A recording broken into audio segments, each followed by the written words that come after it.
think we're live.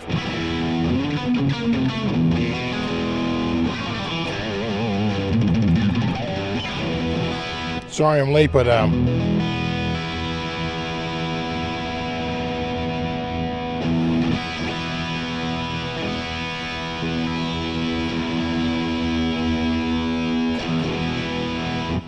when I started up OBS, it said, oh, there's a new update.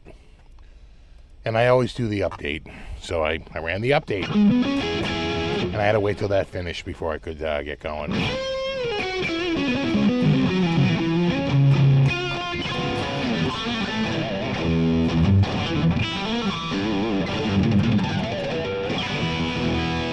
Oh, now that's in tune. God, I hate when guitars are out of tune. Makes me mental. What's up? What do we got? We got Matt, Trolls, Gary, Fretless Ed, Bulk Hogan, Scott, Zach, Bonkers, Strat, Nelson, Lizinzin. gotta help me with this. Is that LNZ? Tony! What's up, buddy? Good to see you, man. We got JTB, we got Frank C, we got Right to Puffer, we got Vamps, Rico, Tony, the other Tony, and then Ben, and of course Chris, and then Matt again, J Shaft, Speaker. What's up, dude? WJ Cooper, we got Chris.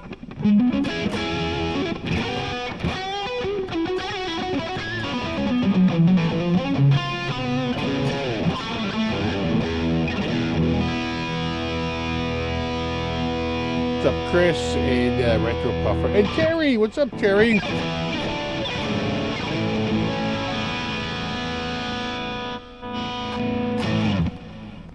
I told Ben to reach out to you about him not being around lately last week. Oh, okay. He is missed.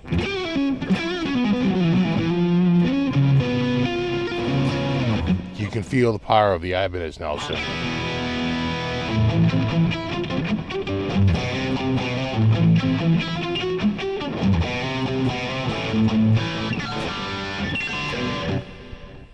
I did a Citrix update that normally goes fine the night before going on vacation. Of course. Let me guess, it didn't go fine. Of course, there are issues. Citrix! Serves me right, yeah. Yeah, it happens. You know? Like that friggin' Microsoft update by CrowdStrike for their security software. Well, you're secure now. No one can get in the system. Oh, it's secure. What's up, Ian?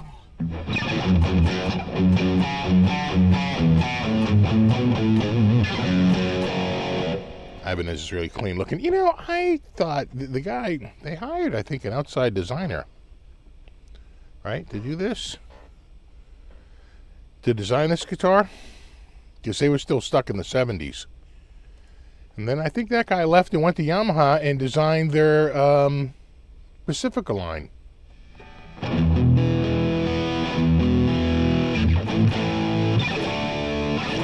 Imagine being the guy that pushed that update out. I know.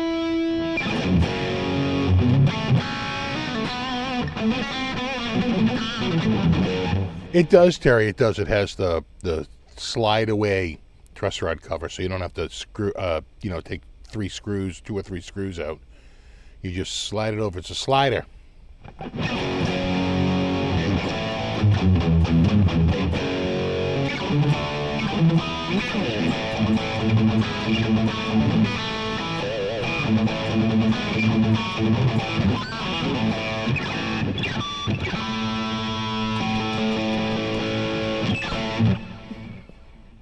Good night.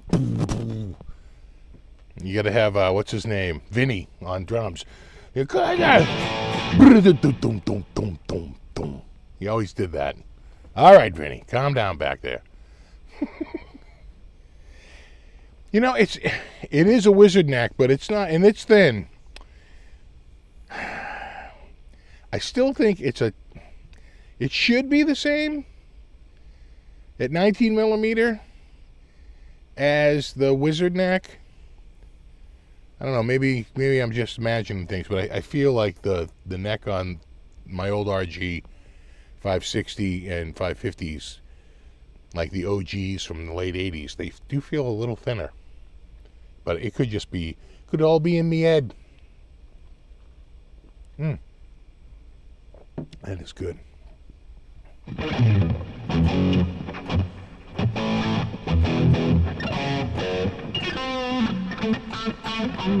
Yeah, Trolls, same here. My J Custom doesn't even have a truss rod cover. You would think for the money that the J Custom cost, they could have done one of the sliding covers, but apparently they felt it looked more prestigious without a cover on it. I mean, I guess.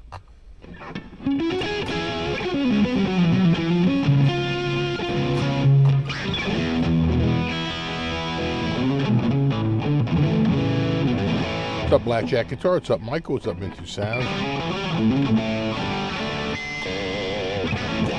Yeah, I think that you're right, Ron. I think they were going for a cleaner look. You know.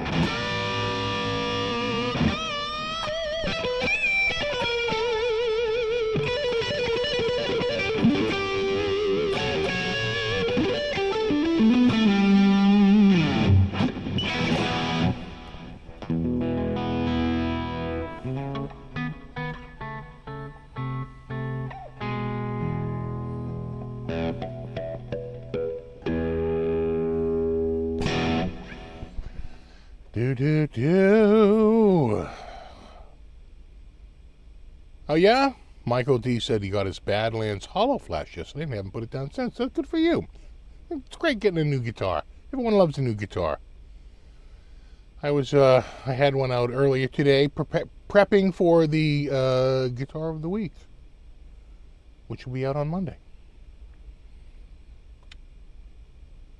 So stay tuned for that. Got a good one this week. I like it.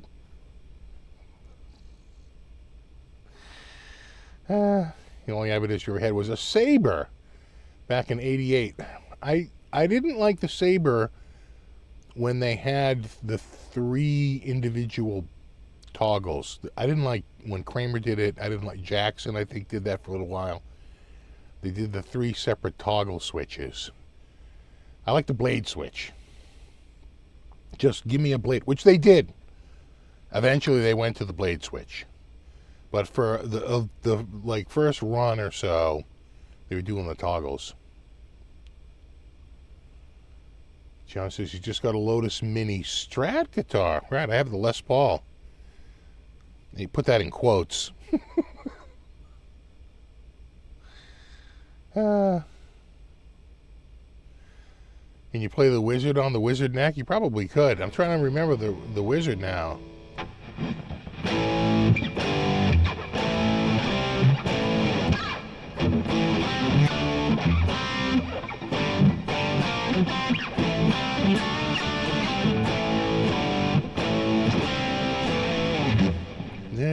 All right, the Wizard. Right.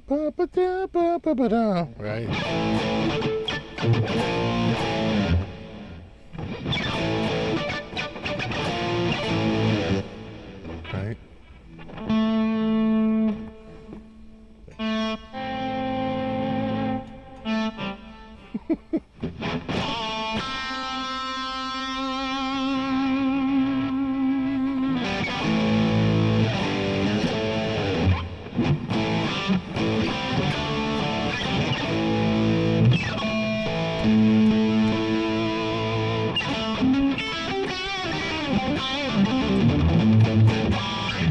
Are you going to get a Fender Player 2 guitar and review it? It is on my to-do list.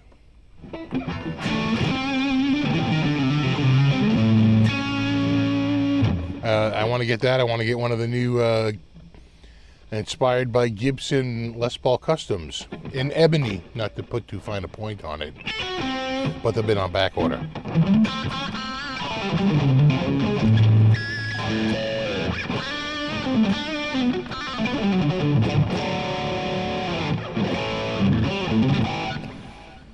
We had a Maxus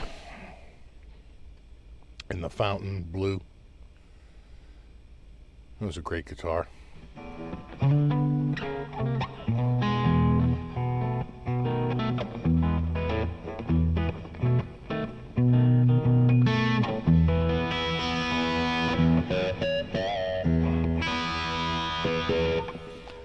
out your email, blog. Oh my God, what a nightmare. How to reinstall. Yeah, what a pain in the ass. Well, thank you, Stephen.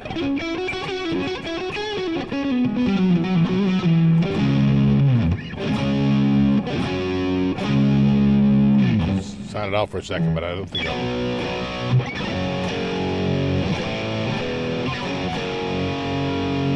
that's within acceptable parameters.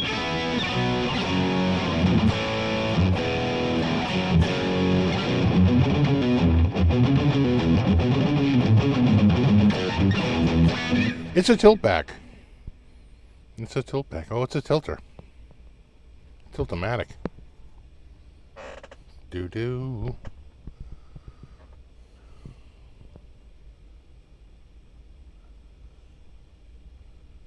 Right there. Yeah. And, there you go.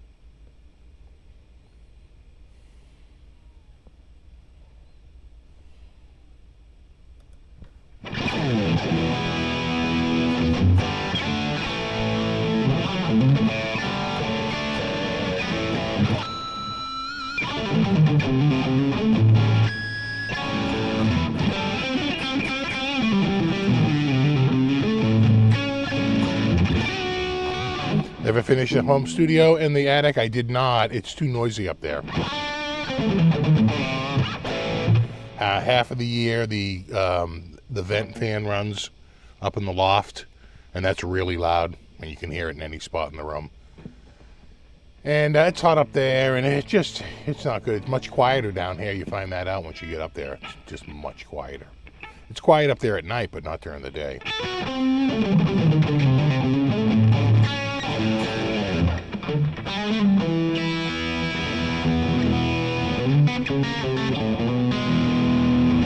The only thing I use the attic for, though, is the video. It's good to get away and get up there to do the video editing. So, although I shoot all the videos down here, I run a 10 gigabit backbone, and I use all my computers at 2.5G or higher to help send up, 160 gigs worth of video files for any single video, because you have 3 cams. And, each one is running like, 50 to 60 gigs per, video, 3 cams plus the output, the audio output. So, you do need like, terabytes and terabytes and terabytes of storage for this nonsense. You really do.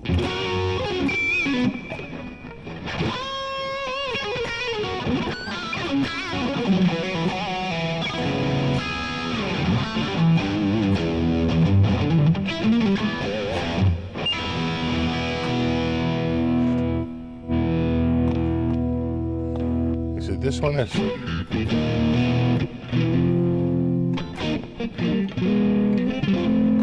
Because this is parallel.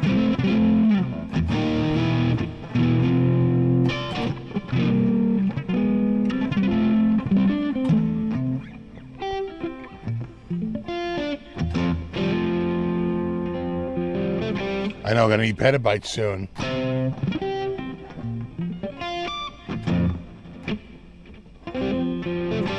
Hey, what's up, Herb? The Fireside Studio. Herb! I finally went and checked my P.O. box. I don't know how long ago you sent that, but the bill was due in July. So I finally hit the P.O. box, and I got a whole bunch of notices. I got a coupon for Domino's.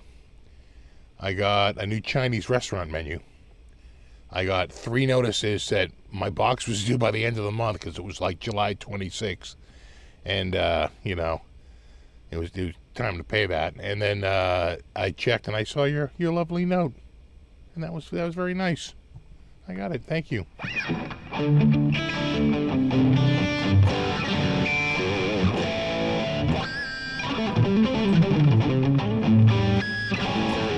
I did like that. I did like that, and thank you for that.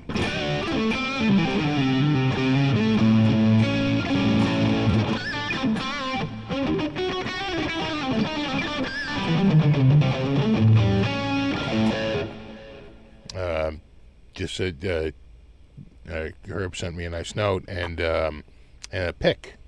Unless there was there something else in there besides the pick, and I dropped it, but there was a pick in there.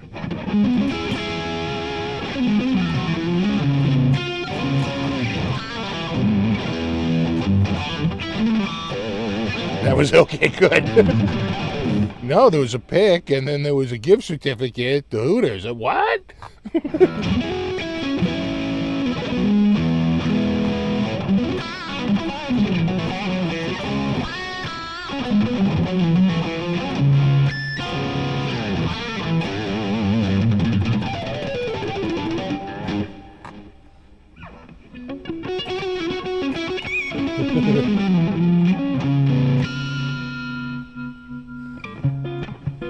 Actually, I saw on the news they said Hooters kind of in trouble.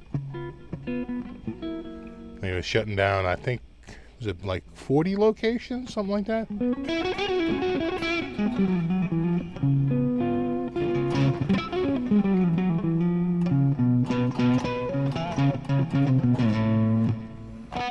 Gonna jump in with Robert Baker tonight and Ben Coombs. Is Robert Baker on Ben Coombs' channel, or is Ben Coombs on Robert Baker's channel? This is the first I'm hearing this. On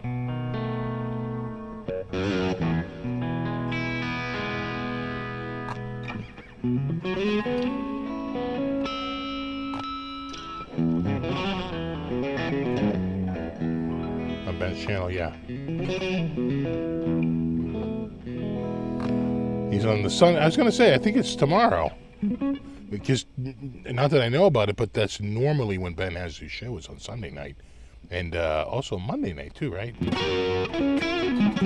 But they're different shows.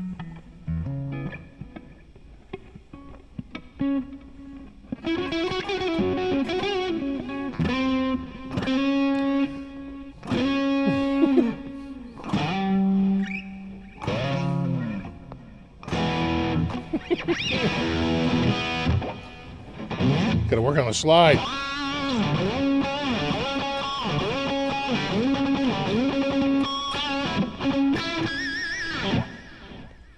Sometimes when I'm in front of the TV, my left hand gets tired, I'll just sit there. Keep the right hand working, you know.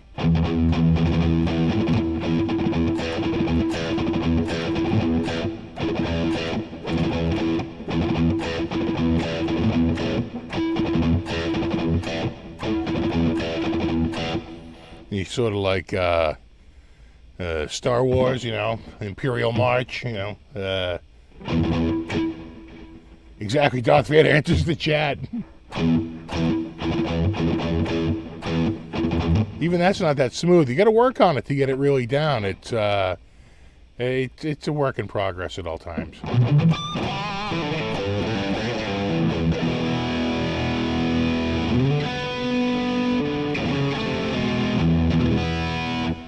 Now, when we were in Dallas,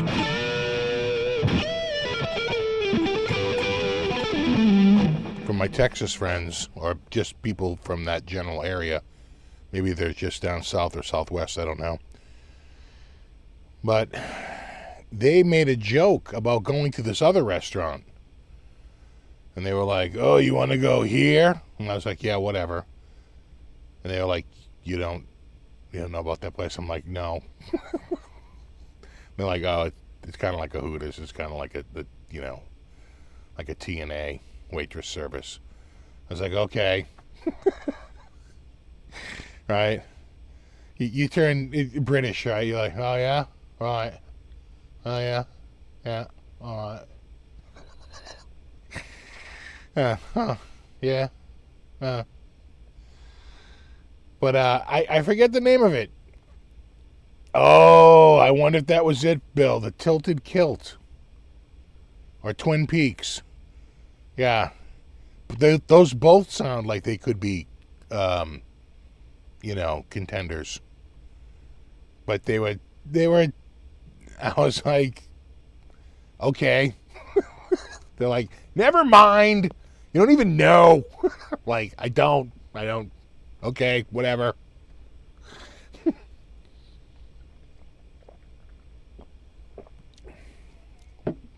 Yeah, but it's like a Hooters.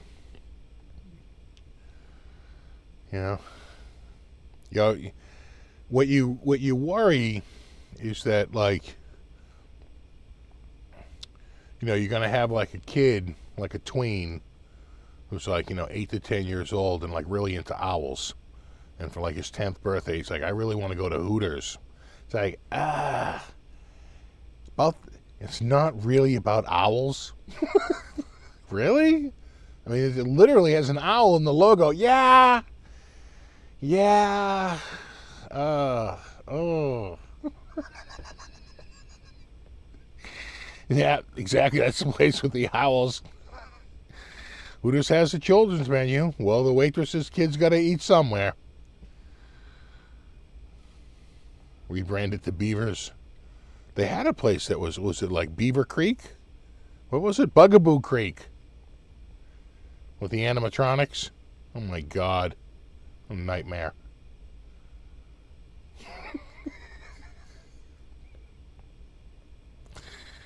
Oh.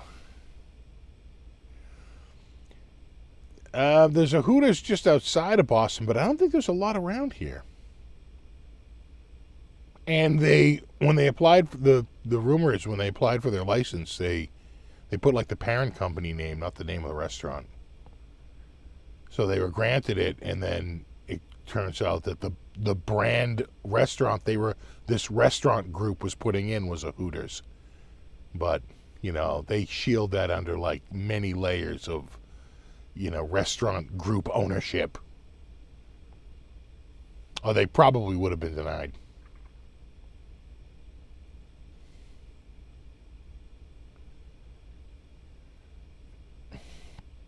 Yeah, it is kind of feels like a Chuck E. Cheese for adults. Chuck E. Sleaze. No? Too close? Nashua had a Hooters to close within a few years. Yeah, they I just feel like they, to some degree, the whole concept, it might be from a bit of a bygone era.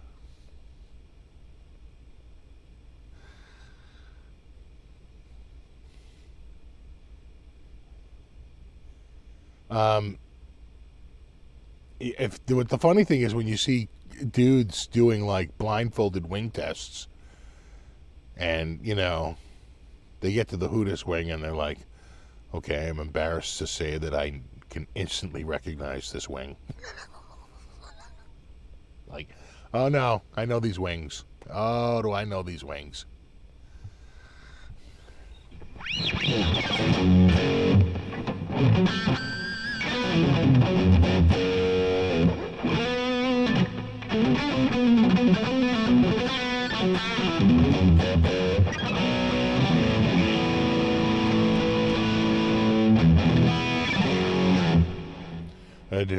Do. Exactly, I just read the articles.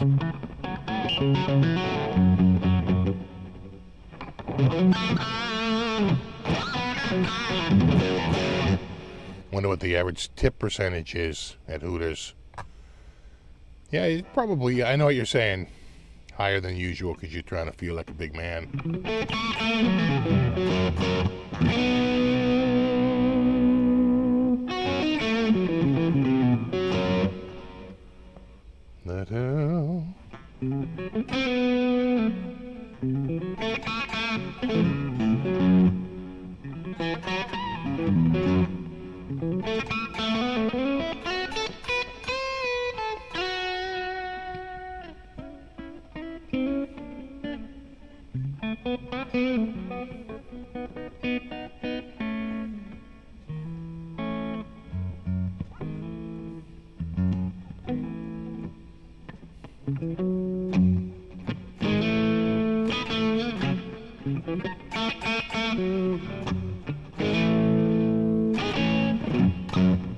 So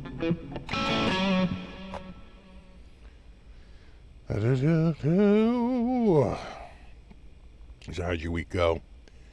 It was pretty eventful here. You know, busy week. Kind of hot and humid, and it finally dried out a little bit. You know what I did get, though? I should probably mention this.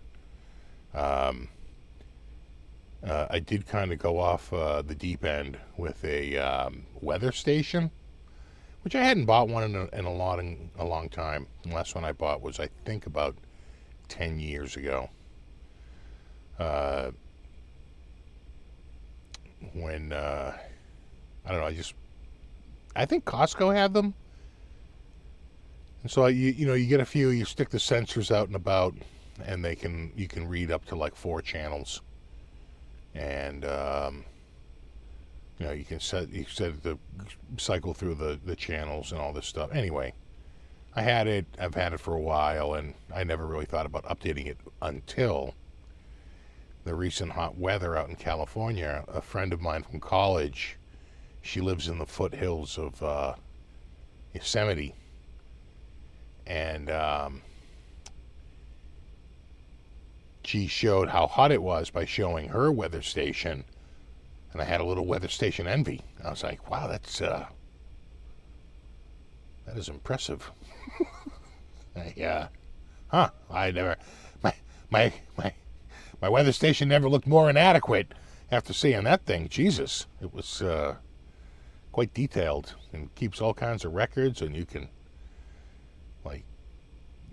cloud do crap and all this stuff. So anyway, I wound up getting one. I spent almost $300, but I got like a top of the line. It was down between EcoWit, which was the company I went with, and I forget the name of the other company. I can't think of it now. But the other one, if you go through and you read the reviews, there's a lot of ones where the display just kind of craps out. And so let me see if I can find a picture of the one I bought here. I think I took a photo of it. Yeah, right there. So that's what it looks like. Covers all your bases. Your outdoor. Got the wind, the humidity. See, our dew point went down. Wasn't too bad. Shows you the thing. You sync it, with the internet. You give it your, sort of your longitude and latitude, and then it can figure it out. You can see I have the device outside plus Wi-Fi. I get a good radio signal. It's pretty cool. It's not cheap, though. You got to be really into the weather. And these change color. They turn red as it gets hotter. They turn orange as they get cooler, and then eventually blue, in different colors as it gets colder. And so anyway, I dropped like friggin' $300. Why? Look, you only live once. I need to know. Damn it, I need to know the precise weather. And that's what I did. So I wound up buying it. I have a link in the description if you want to check one out. Because I know people will be like, where'd you get it? I paid less. I think right now it's up for $2.99 on $30 off coupon, but I bought mine on Prime Day, and there was no coupon, and it was like $2.50. So it was a little bit cheaper, like $20 cheaper than now. But by the time you added tax, there was no shipping, though. I got it on Prime, so it was Prime shipping. But I paid almost like $2.70, something like it. It was up there. But it's nice. I like it. It's the I can get the lightning detector, Proto. They sell all kinds of. You should see the. I don't think I took a picture of it. Let me see if I can. Yeah. I'll find a picture of it. Yeah. This is just the sensor, which looks very different. Normally when you see them, they have like the spinners on them and the fins. This uses like ultra sonic, and it's a pretty good. It measures the rain by measuring the raindrops per square inch, and then it can do like the wind by measuring how it goes through that slot in the middle. And then the bottom part with the rings is the temperature and the humidity sensor. And then on the top, there's like a solar sensor so you can get the reading for how strong the sun is. You get a UV index out of that. What's crazy, you said in midday, it's like 1,000 watts per meter squared. It's pretty good. But, the cloud goes over and it drops to like 300. It's insane. If it gets like on a really overcast day or in a shadow, you're down like about 100. And, you can go up to 1,000, like 10 times as bright when it's a bright sun, like up at the top. It's crazy. And of course at night it's 0. It's pretty good. Where do I position the sensor? I put it on I bought a piece of PVC pipe that was actually pretty thick and sturdy. Like it had almost no flex in it. It was pretty thick walled. And I got that at Home Depot. And it was like 4 feet tall or something like that. So it was already a pretty good size. And I just put that atop of the fence that I just installed. On the inside, I bolted it to the top, and I used, levels to make sure I was, right plumb. And because I knew that what I was attaching it to was plumb, because I had put the fence in, and I knew that those were all perfectly plumb. So it was much easier to do it to that, and then I have that rising way up. The problem with that is that I'm sort of half on the grass and sort of half on the pavement, and they say you really shouldn't put it around pavement, even though I'm up on at the top of a 6-foot fence, and then another, 3 feet beyond that. So, and then 3.5 feet. It's still, you shouldn't really have, you're supposed to have it they want it out in the middle of the lawn. So it's under full sun, all day. But I don't have a place to do that. I know, you seem to enjoy have you ever considered getting into modular synths? Oh, I am modular synth curious. Where's my wallet? I know. So, and then when you position the sensor, it has a mark for north. Because how does it know which way the wind is going? So I was out there with a compass, and a real magnetic compass, not the one in my friggin' phone, which I don't really trust. I had a real compass, a nice one, out there, finding the north direction. I already kind of generally knew it. I've lived here long enough. You just wouldn't know north, south, east, and west when you've been here long enough. And I got it pretty damn close, I think almost exact to north. So that when it's giving me the wind, it's pretty accurate.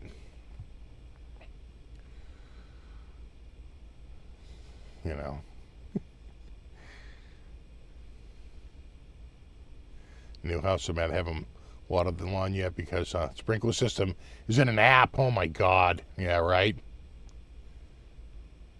Right, the death ray magnifier. Yeah. I did have to find true north. Well, you have to. Well, not true. Magnetic north.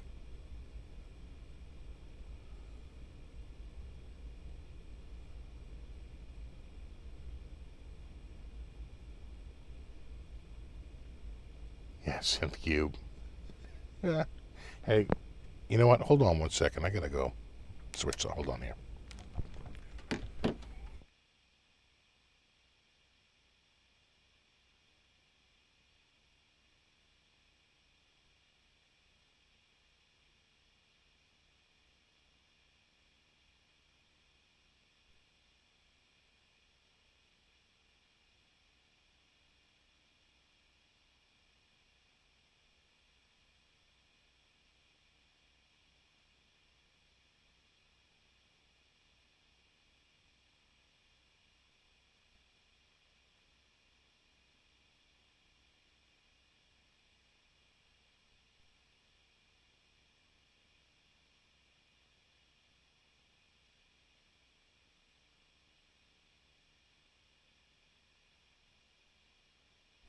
Much better.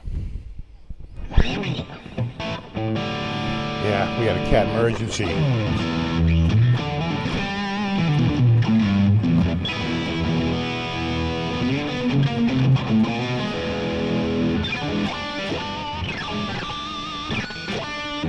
I love the binding on this. Like, it really makes the top pop.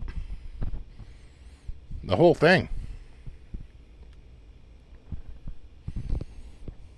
It's a good looking guitar.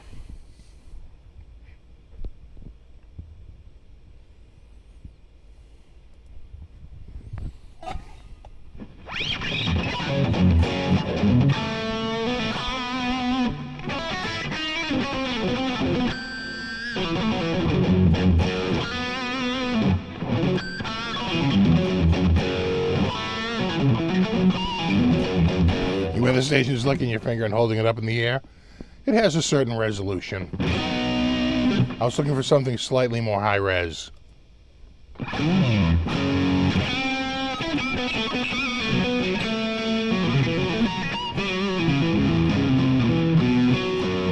Exactly like pinstriping. Yeah, right.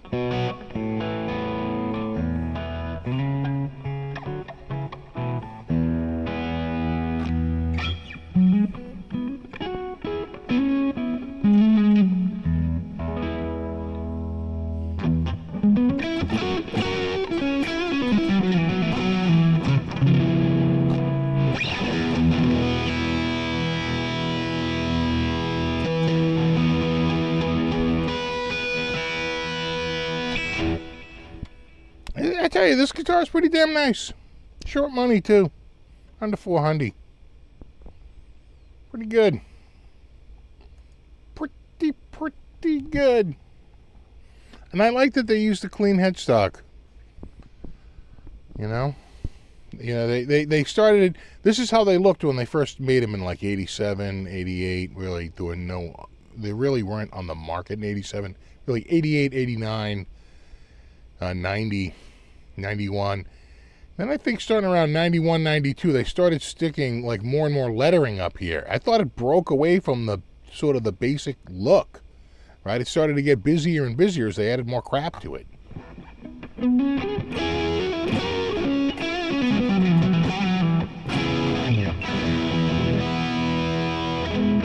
Like, yeah, like hot rod pinstriping, yeah.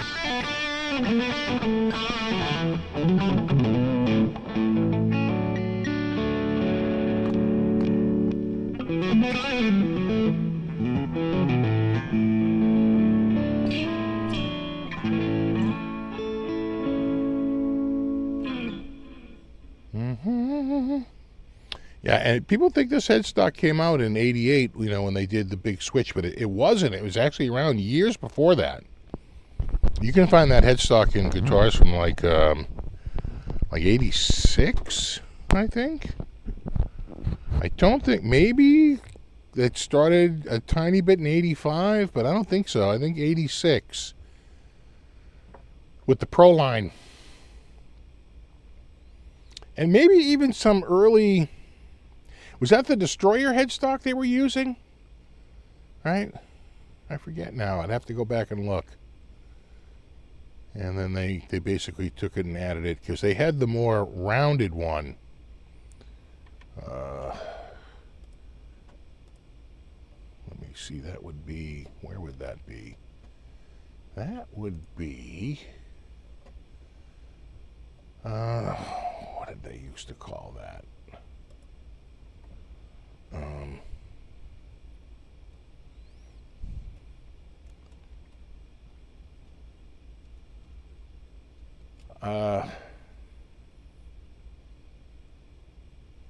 Was it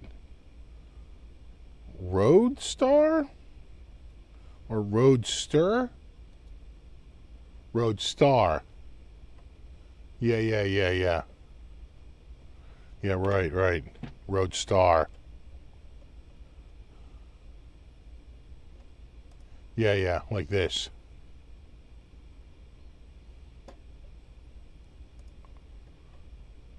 Like that. right? And had this headstock. That's 85. But that's so 70s, right? My God, it looks straight. It's like so curved. That's not 80s. That's 70s. But it's 1985. That's why they were ready for a change. Let me just see here. I could have sworn. Man, this thing is running. That's a Roadstar 2. They have any with the newer headstock? They don't. It's probably Proline. Yeah, they all have the old, that same sort of. But look at the money they're getting for these. I don't know. Just a few years ago, this same exact guitar was half the money. Right, $9.99 for an old Roadstar. Yeah, well, good luck. I'm thinking more like $2.99, maybe $3.99, but that's me.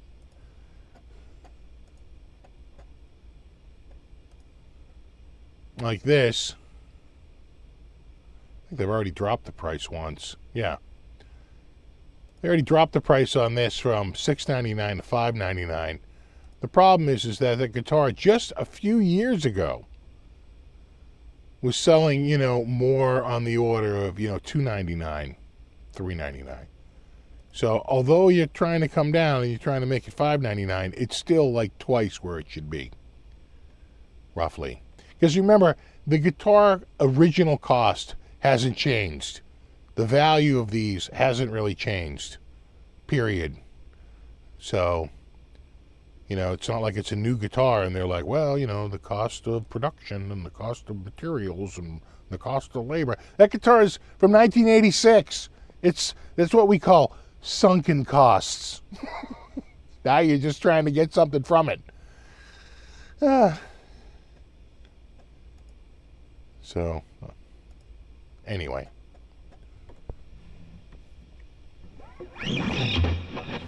Yeah, this is a Destroyer. Yeah, I think that's where they got it. I think they got it from the old Destroyer headstock.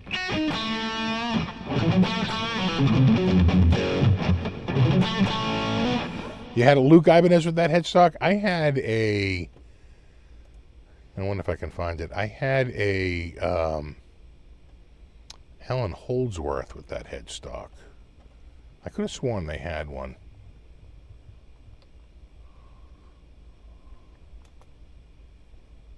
Yep, there it is. I don't even want to tell you what I paid for this. And again, they're a little nutty. They want $11.99 for this guitar. See that guitar? Has the spider on the headstock. I had the green one. I told Alan I had the green one, and he told me that the green one sounded good, which I agree with. Because the green one did sound good. It was, yeah, much better than the red one. Anyway, I paid for mine in 1985. I want to say I bought mine in 86. Ibanez had not done well with the sale of these, and they were blowing them out. And the owners of the store came to us and said, you interested in any of these Alan Holdsworth guitars or a single pickup Ibanez? And we were like, how much? And he was like, $200. And I said, I'll take one. I bought mine for $200. And they blew out a lot of them at the end for $200 in like 86. So, it's hard to get to $1,200. When I paid back, in the day, $200. I'm just saying.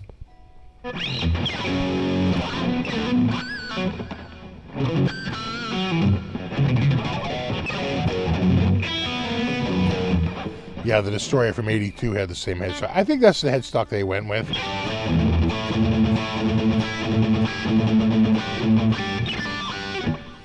Yeah, I would have bought several. You say that, but what happens is you just, you realize that you're not going to keep them. It's like, it's just too much hassle. You don't want to get into it. So I got one. And another guitar I bought for short money was the MIDI guitar.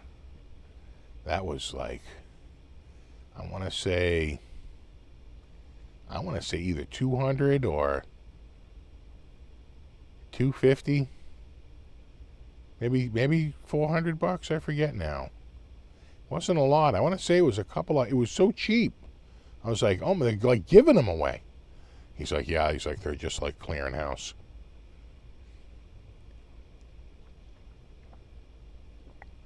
I bought an Alvarez acoustic like that. It's like a B stock, but I paid like $100 for it. You know, an Alvarez 12-string. So, you know, there were deals back then.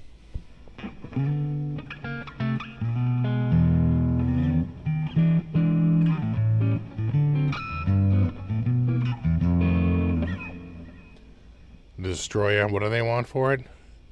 I don't know if I'm cutting off a number here. Do they want 1,300 or they want 13,000? We are talking reverb. Super rare 82 Destroyer, vintage Destroyer, and with rare patina.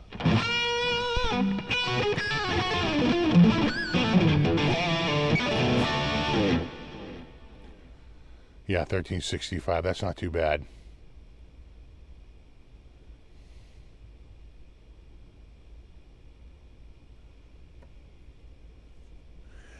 MIDI guitar, you play keyboards. Yeah, you see a modular synth in my future? How do you dip your toe into the modular synth market? Where do you even start with, I gotta think, if you're gonna start somewhere, is it Behringer? Are they like the cheap? Somebody out there is like super cheap. Because Mortal Electronics is gone, right? There's a bunch of them out of business. Probably, I gotta think Behringer. They seem to be the modern day thief, right? They look at all the old designs and go, "Yeah, we're just taking this."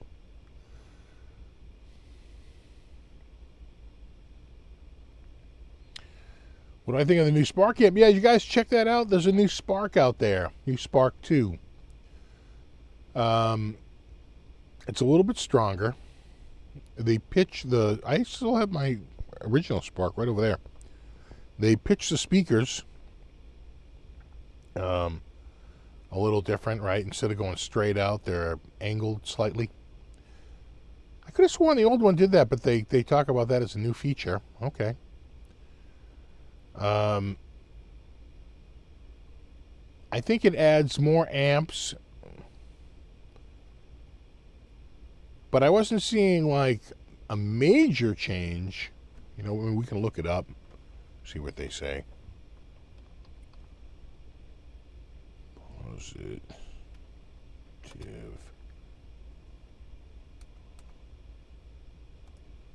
The positive grid Spark 2. It's the sparkiest. The Spark 2 is coming. More spark than ever. 2 times the sparkness. 25% more spark. A looper's nice. They added the looper. I guess before it didn't have the looper, did it? It had like a jam along. All new HD amp models. I was going to say, can't we squeeze AI in here somewhere? Thank you. Thank you. You truly are a king of kings. Can you imagine the bagels that were consumed as they came up with these bullet points?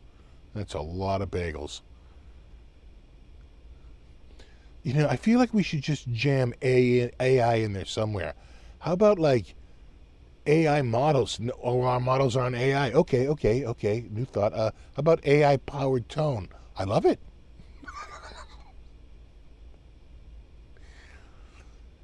Carved its name.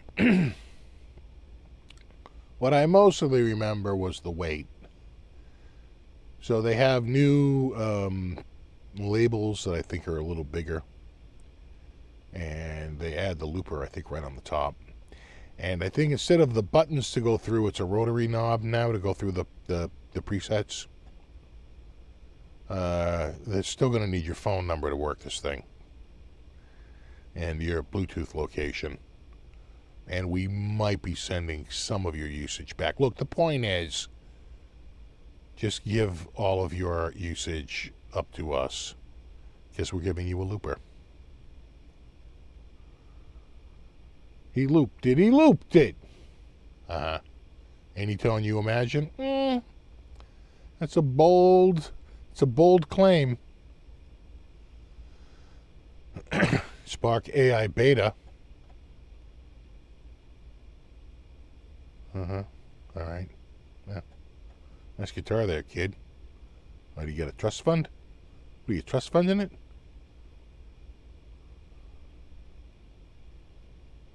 AI. Sonic IQ. It's a wider stereo image. So I think I could have sworn they were angled before. Maybe they just increased the angle by a couple of degrees. I could have sworn they were angled before. I remember taking the front off. A dedicated computational audio chip. Huh. Like a CPU? Groundbreaking. How else would it run?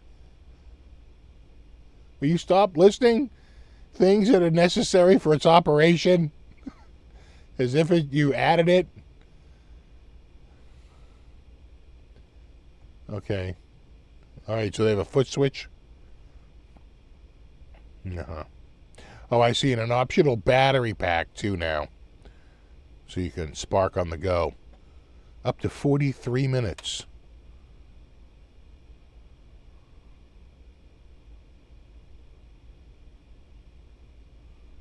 Double the DSP. All right. I like that. If it really has a stronger DSP, that's always welcome. But, you know, if they're going to add, if they're adding that battery pack, I'm hoping that efficiency was a part of that, you know. So here you go. Here's your breakdown. Here's your Spark and your Spark 2. 40 watts, 50 watts. That's 25% more watts. Louder means more powerful in its sound experience. Are you telling me what volume means? What am I looking at? Realistic amp modeling, 2x processing power. Well, that's of note. If it really is double the processing power, that's notable. That's noticeable. That's notable. And HD amp modeling, which basically means that they must have increased the bit rate or the right. So there's something going along there where they're making this claim of HD. 2 4-inch standard speakers, 2 4-inch angled FR stereo speakers. Nice adjectives. Computational audio chip, no. Dedicated computational audio chip. Oh, Jesus. Looper, no. Onboard hardware looper with smart groove drums. USB audio, 16-bit, 48 hertz. This is their high def, 24-bit. That's what they mean. But it doesn't go up. It's 44.1. In fact, it goes down. But I think a lot of engineers would take 24-bit over 16-bit because you have more dynamic range. Right, that's a lot more data to go 24-bit at 44 than 16-bit at 48. That 48 means shit compared to the bits. Bluetooth 4, Bluetooth 5. No line out. Stereo line out. Standard construction. Better construction. Sorry, Spark 1 owners. Wah, wah. Guitar strap. Standard strap. Upgraded double thick strap. Oh. Programmable presets 4. Oh, double 8. Battery power, no. Optional battery power with up to 12 hours of playtime. That's a typo. I think it means minutes. Firmware update USB Now you can do USB and the Wi-Fi over the air. Oh my God. There's Spark. We never need. Now let's never speak of it again. That's more Spark than any of us ever needed.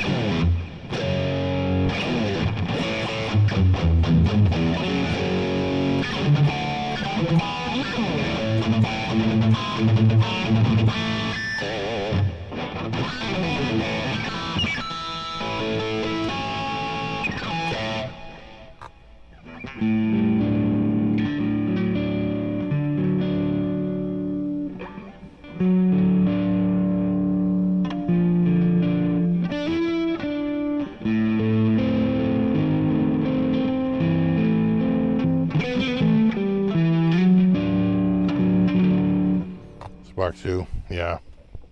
Coming early 2025. Well, the one thing that I remember about my original Spark video, which I happened to see the guy at the NAMM show, my buddy there at what was his name, Scott? I see him at the NAMM show, and he goes, "Hey, come down to the booth. I got this new amp I want to show you." So he shows me the amp, and he's got a guitar player there, and they're going through it. I said, "Yeah, it sounds good." He goes, "We'll send you one." He goes, "And you do a video?" I said, "Sure, okay, sounds good." So he sends me the amp, and I make the video, and which had a lot of views. That video did really well, and I would say for the first 3 months of that video, more than half the comments were, "Where the hell is my goddamn Spark? How the hell does this guy get a Spark? And I'm still waiting on my goddamn Spark!" And it was a lot of harumph. Well, you know, oh, they can hand out review models, but they can't ship mine to me. Oh my God, it was a lot of, yeah. It literally took them, I don't think they were really shipping until around Christmas. And I did that video in like February. They were supposed to be out the prior Christmas. Totally blew past that date. Oh, we're getting there. First run maybe in like June, July. I swear they didn't really ship those out till like October or November of the next year. Took like friggin' forever. And man, that video was pummeled with people that were just showing up going, you know, "Where the hell is my friggin' Spark?" I'm like, "I don't know. I don't work for the company. I don't know."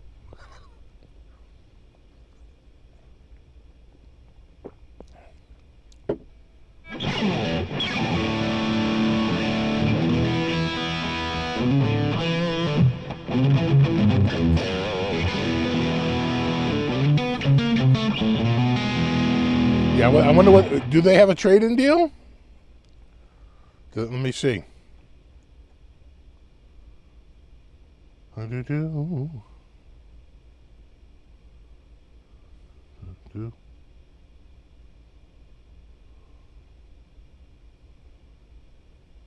Well, it's not in the FAQs. What is Spark 2?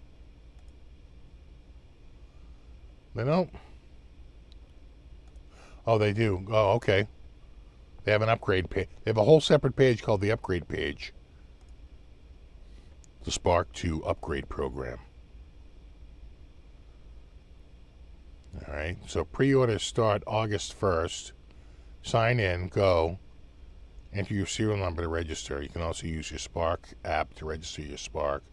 Sign in your account with your Spark 2. And view your special upgrade price when they start. If it's anything like the GoPro, my special upgrade price was $50 more than if I didn't have the prior year model. That was felt like I got punked. Do I need to ship back my Spark 40? Keep enjoying your Spark 40. No trade-ins necessary. All right. Oh, we got to the bottom of that.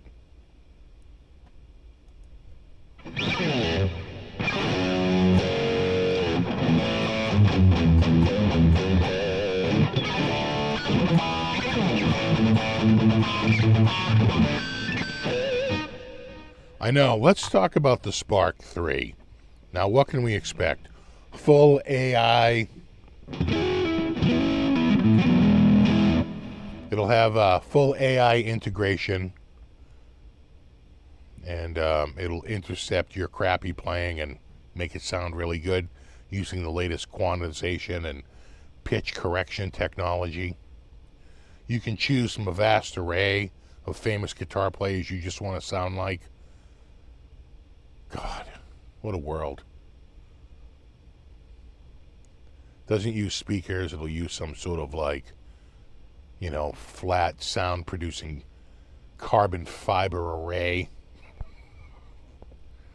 And all for, you know, $199. Damn it!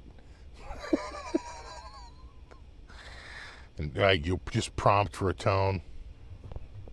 Here you go. Spock!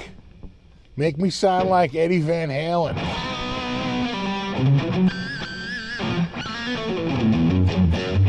You see it bleep blorping and then starting to smoke. Does not compute.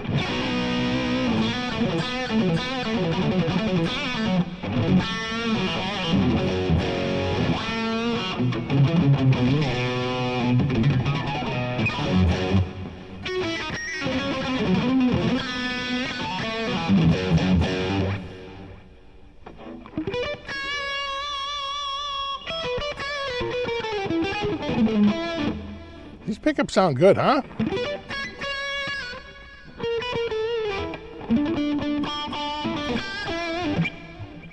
So this week, you know, my old TrimUI. These are cheap. These are, I think I only paid like, I paid under 50 for this. I paid like 40 something, but they've gone up a little bit. They'll go back down again. They're all over the place. The stock operating system is pretty good, but I was using a third-party firmware called Newly. It's okay, kind of basic. But a couple of days ago, they dropped a whole new update. First update in months. And man, it packed in a lot more features. You could download themes. You could, oh my God, it's like so much more full featured. The only thing that kind of sucked was it had some sort of like top level shader and like bilinear functions that you have to turn off or else you can't control it in RetroArch. All right, so you have to turn that off. But once you get that going, I got to tell you, the thing's been pretty good. It does full borders and overlays. You know, you can set up all kinds of shaders and RetroArch. It's pretty damn good. Again, for less than $50. I think if you want to buy one now, you're going to pay in the 50s. I think it's going to be like between 52 and like 58, and or maybe even higher. It just goes by supply and demand. And I heard that the latest one, if you get the box, so mine had a single unit on the front of the box with blue bands on the sides, right? So in other words, you look at the box, there's a picture of the unit and it has like these two blue colored bands coming out.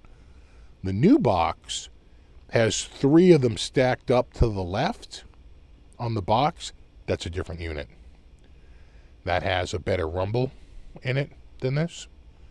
It has a better cooling, a copper heatsink versus this one.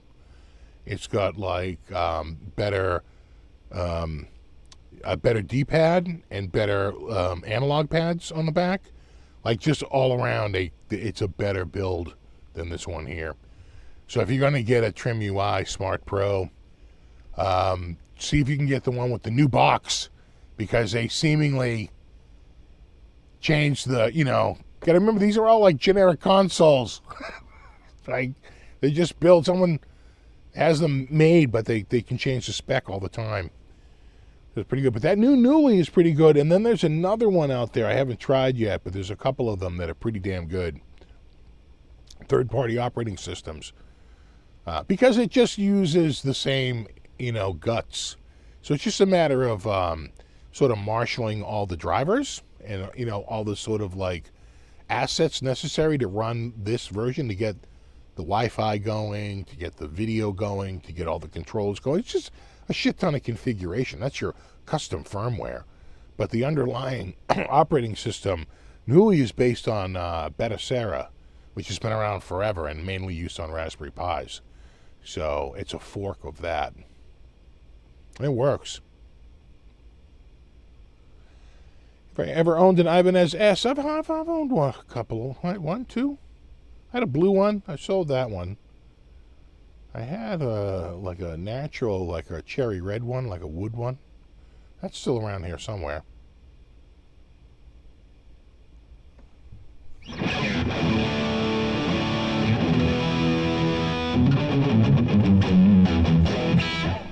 I've been playing Road Rash on the R36 Sega. Love it, yeah. Yeah, no, it's pretty good. You get into these old games, you forget about them. It's like a total, again, for a lot of us, it's retro gaming. But if you're young, then the retro gaming, those consoles are way harder to reproduce. It's like when you were a kid, you know, it was like, you know, PS2 and PS3. Those are much, much harder to emulate on these consoles than, say, even PS1 or GameCube can be tricky. PSP can be a little tricky. Those are much harder consoles to emulate than, say, original arcades, Nintendo, Super Nintendo, Sega Genesis. Those all run perfectly.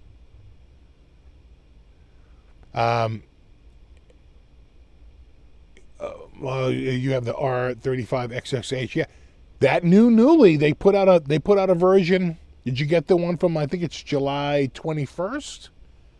When is that? 6 days ago? 5 or 6 days ago? July 22nd? The newly.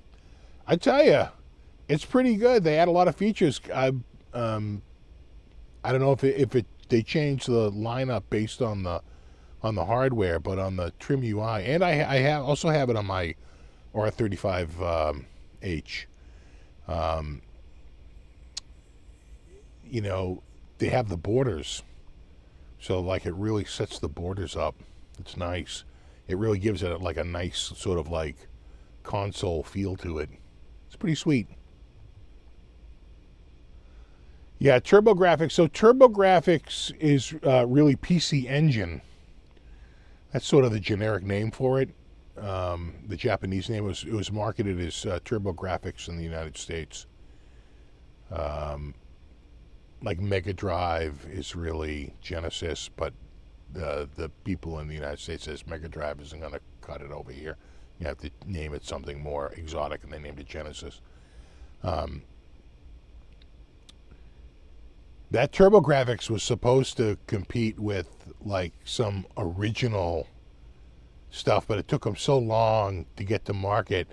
They wound up sort of competing with the next gen. They couldn't get it out in time. By the time it got out, rather than competing with like Nintendo Entertainment System, they were competing with Super Nintendo, and it was that's a harder system to compete with. So TurboGrafx didn't do that great.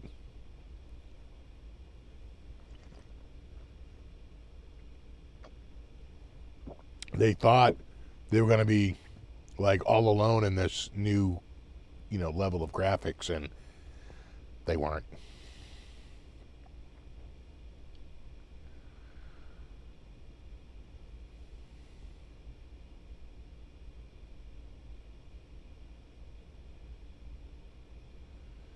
Got an SC with Duncan's in it a couple days ago for $150. That's cheap. I mean, even the Duncans are worth that.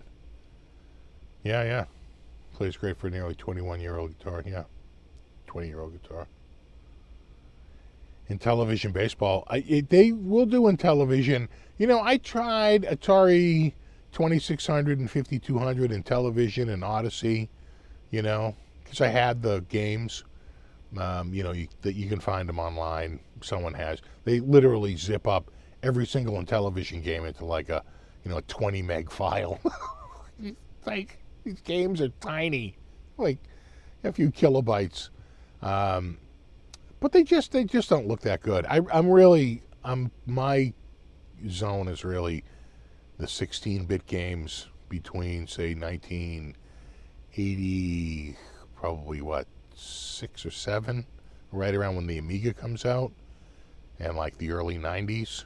By the time you get to Nintendo 64, I don't like the whole new 3D thing. The whole industry got Doomified, got Wolfenstein, you know, and moved to a 3D platform, which I never really got into. I liked the 2D scrollers and the platformers. Which is why Castlevania is so interesting, because that's sort of like just a really nice upscaled, you know what I'm saying? Like, have you ever seen that on some of the higher end platforms? It's still not all of them, but some of the Castlevanias are just a straight up 2D scroller, which is refreshing, right? Sort of an old school feel.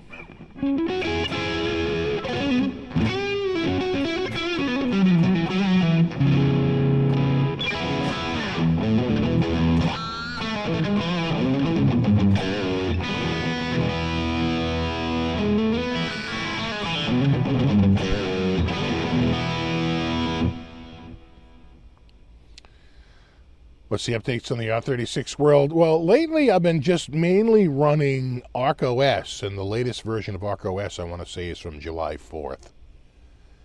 And, you know, it just keeps everything up to date with the latest versions of the cores and stuff like that. The newly update was massive. That added a lot more functionality. That was huge. Now, they say there's another one. Is it Crossfire or something? Or Cross UI? I got to find it, but there's another one that everybody's talking about. It's another Batacera fork, and it's supposed to be pretty good. Or it might even be made from the original operating system, and they just completely rewrote the front end on it. But it adds things like Media Scraper, which just makes the whole experience so much better.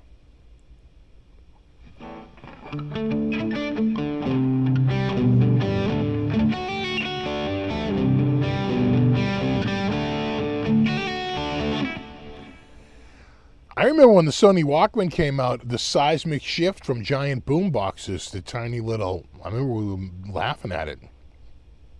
Going like, remember last year when everybody wanted like giant, you know, boom boxes, and the bigger the boom box, the better. And now it's the complete opposite, and everyone's going, and I just remember this one kid, like totally rich. His parents were doctors. They owned this medical building. And that kid was like the first one. I remember that kid showing up to school with the Walkman. Were they bright orange? Were they orange headphones? He had the orange headphones. He was cranking it. He was wearing them in like gym. I remember the gym teacher being pissed.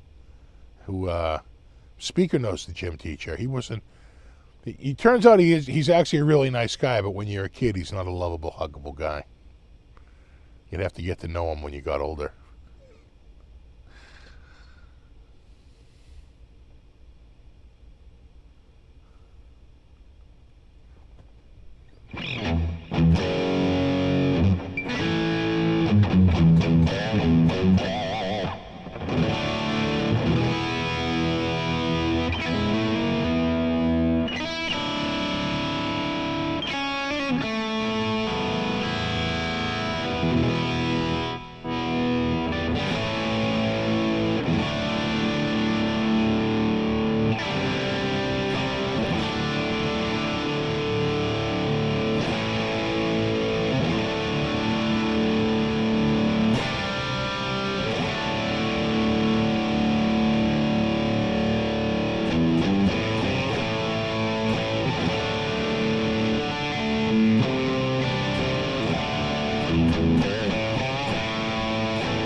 You have Xbox or PlayStation? No, I never got into those consoles.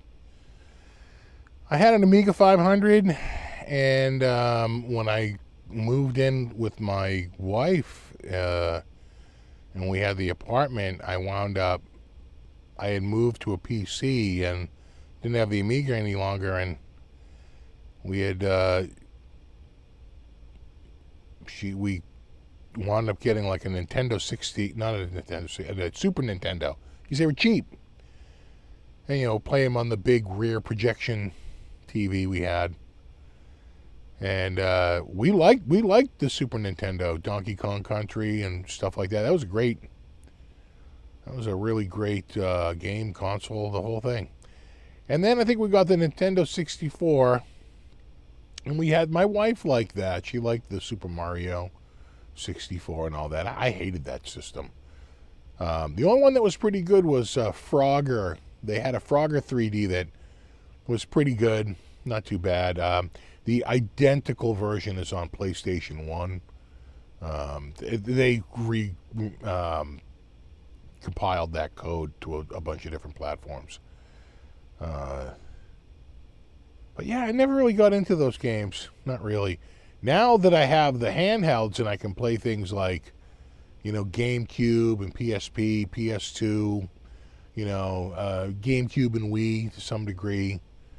You know, you can get an appreciation for the better graphics and so forth. But once you start getting into those higher end games, it's way hit or miss. You have to do things like you have to tell it to drop frames so it doesn't, because it can't juggle the audio, right? Because it's silicon on chip. It doesn't have dedicated stuff for all this. It's all running through emulation.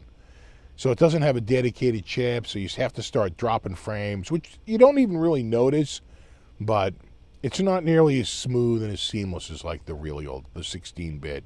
All the arcade games, those are really the ones I play.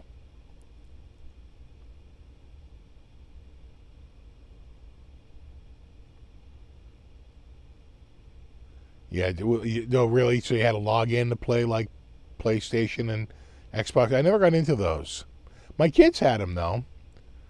My son was into, he had all that stuff. We had the Wii, we had the Wii U. I never played that stuff.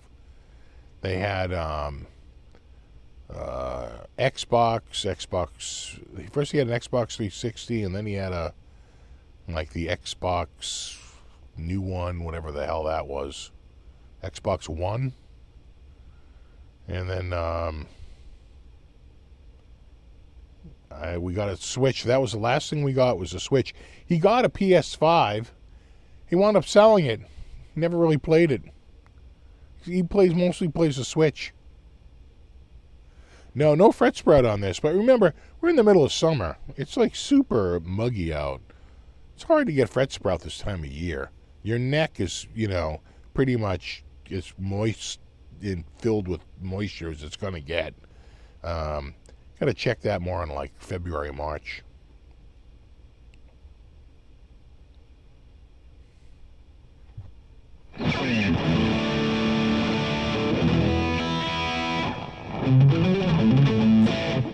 Yeah, E.T. was impossible.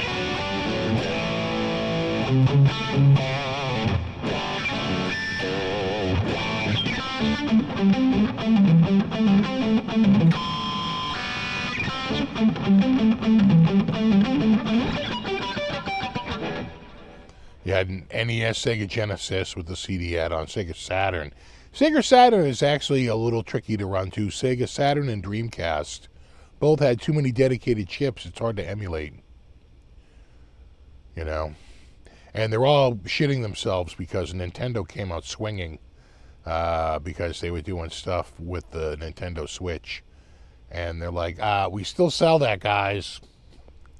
So everyone's a little worried about Nintendo right now because they're not fooling around. Yeah, E.T. just about ruined Atari. I agree. Yeah, they went and they tried to dig them up, right? Yeah, Saturn was nice. I forget if it was Saturn or Dreamcast, but one of them was basically, I want to say the company Capcom, right? Which was a big upright arcade vendor. And basically they could see the writing on the wall that it was going from,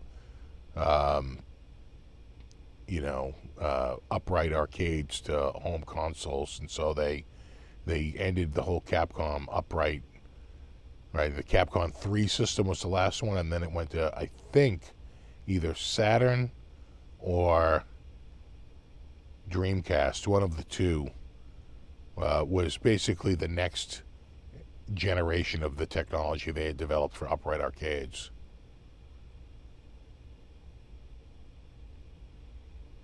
Yeah, remember the old Coleco Vision? Got to get the rust proofing.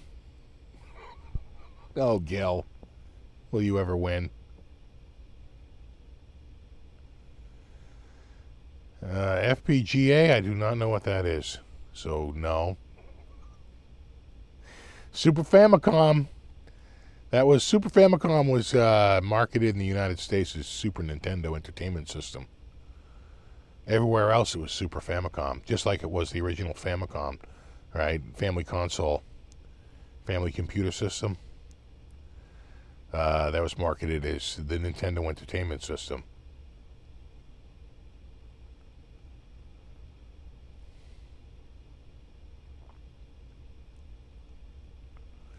Coleco was really the Connecticut leather company.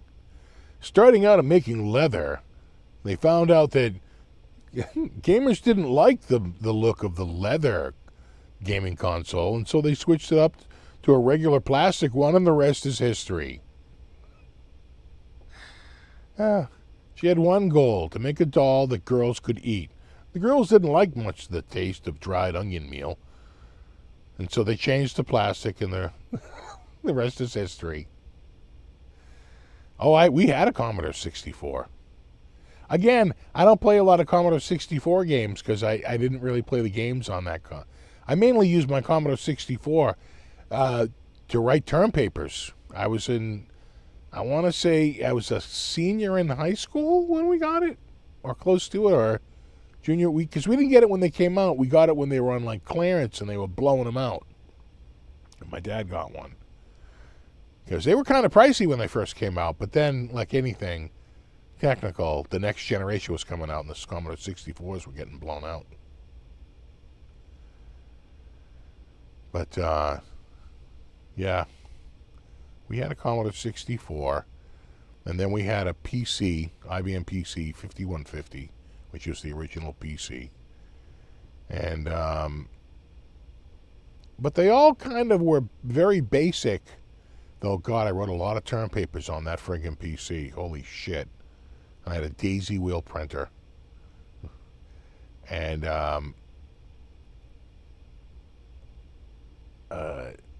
then I got the Amiga 500 and like an HP DeskJet.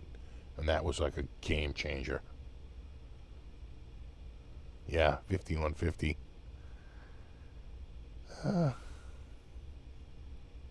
I know a dude who spent crazy money on a Tandy. You know, like I forget what it was, the 80. And he was so pissed because the price dropped like a rock and went from like hundreds of dollars, which was a lot of money back then, down to like under $50. And man, he was livid. Yeah, maybe it was the TSR 80. Oh my God, he was losing his mind.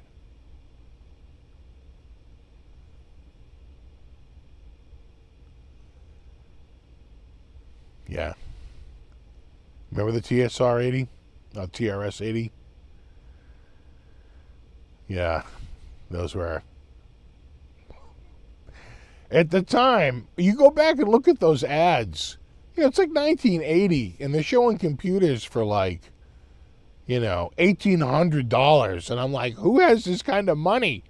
It's like $7,000 in today's money.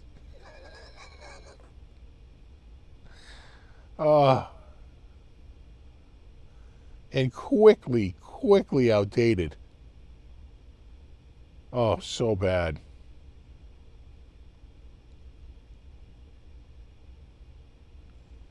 Yeah, I remember when my neighbor didn't have the money to buy a PC, so he bought a PC Junior. And that was still expensive. Cost him like $700. It was a lot of money back then. Oh, so bad. I'm trying to remember what I paid for my Amiga. But I want to say it was like... I don't think it was a ton of money. I also got it. I think I want to say it was like $5.99. I might have even paid like $4.50 because it was an open box. What was the original price for the Amiga 500? I think it was $5.99, right?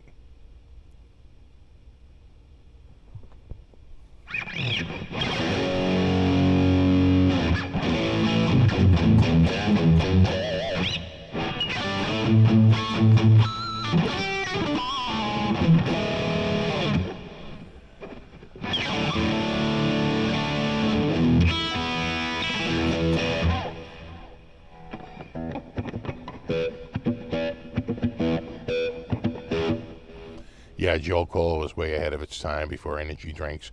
The first energy drink I remember being marketed for the longest time was Red Bull.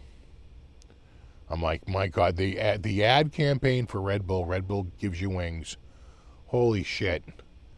I mean, that ad just it's been running now for over 20 years, probably 25 years. But when that came out, the ad blitz on that, and they were just relentless.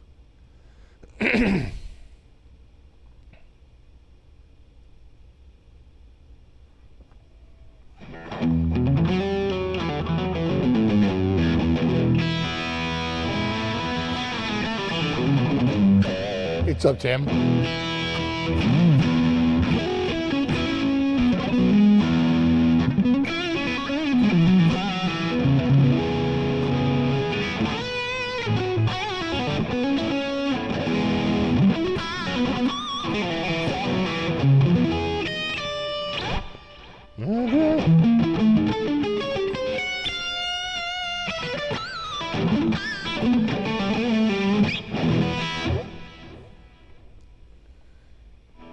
$0.89 for a 2-liter of Jolt. That sounds like a term paper.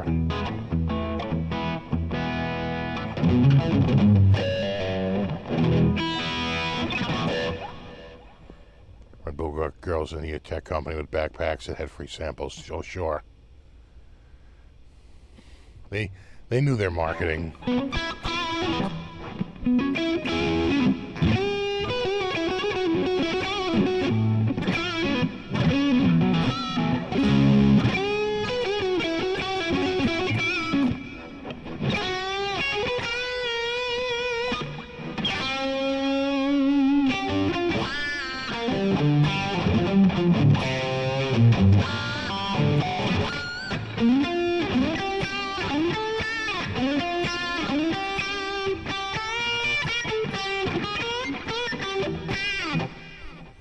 Got a kitten today, a boy, gray and white. Name suggestions. No, that's so tough. Because, you know, you gotta kind of have to go by personality. It should end in E, though. Like fluffy, cutie, shrimpy, fluff, you know, chunky. It's gotta be something like that. Buddy.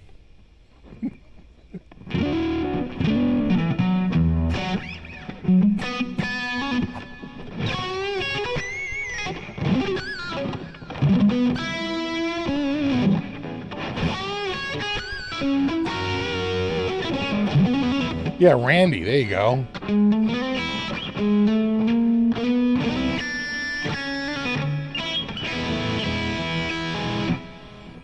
Use your 286 all the way through university.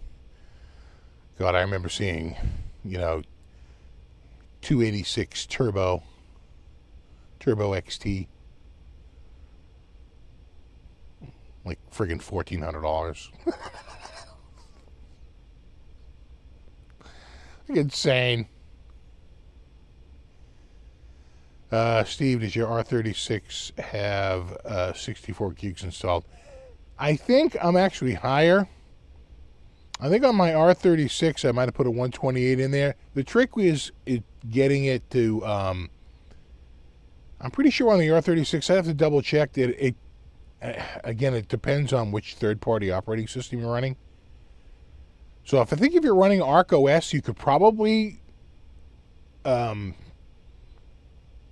an exFAT partition, but a lot of them are FAT32 or bust, and Windows will not make you a 128 gig FAT32 partition. It just won't. It stops at 32 gigs. And then it wants to use exFAT or NTFS. And none of them seem to support NTFS. It's either exFAT or FAT32. So you have to use something like, a third party. There's plenty of ones out there, like, I forget, is it WinImage? There's a few of them out there that can easily make. Can Rufus do it? There's a few of them out there that can format, and you need to get a special like formatting software to be able to set a FAT32 image larger. I want to say I have 256 because I wanted to like make it like a total archive, like every friggin' game ever, like 100,000 games on a handheld, but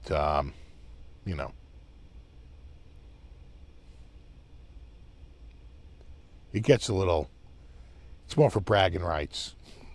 You never play. It would take you 100 years to play all the games. If you played one game a second, it would take you friggin' 30 years.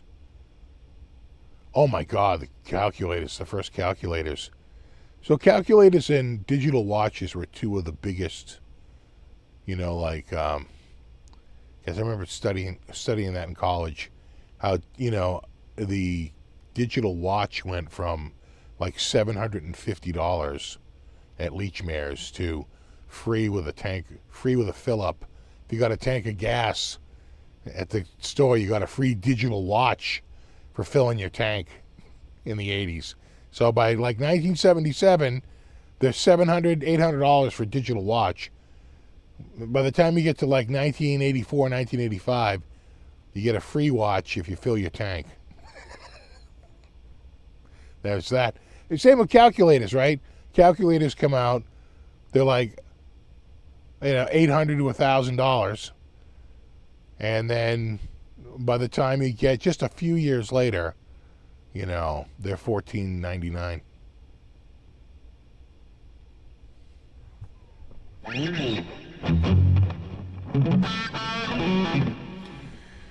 Yeah, you like the TI? Did you have the what was that big? I think of HP, Hewlett Packard, and it was a weird calculator. But man, I had friends and they were so into those HP calculators, especially the financial ones. They're pretty awesome.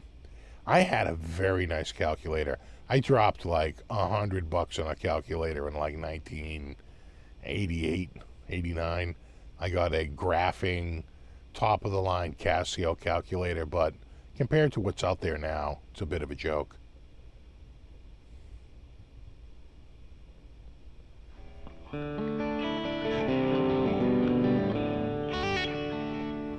Yeah, I think I had a calculator watch. The watch I really remember was I had a watch that could dial a phone. You could make a phone call with it. So I remember getting to a dude's house and I went to go use his phone and he's like, it doesn't work. He's like, I can receive calls, but it won't go out. I said, oh, no problem. I called up the phone number on my watch and I just held it onto the receiver. Beep, boop, pop, boop, boop, boop, boop. Oh, there it goes. Hey, what's up, dude? He could not believe it. He's like, you're like goddamn Dick Tracy over there. I'm like, it's the new tech, bro. And it couldn't make phone. Basically, what it did was it stored your contacts, and then it could play the duotone system. So you could call up a number, and it had a little speaker in the front. You would hold it up to the phone, and it would play it. It would go beep, boop, pop, boop, boop, boop, boop. Done. It was awesome.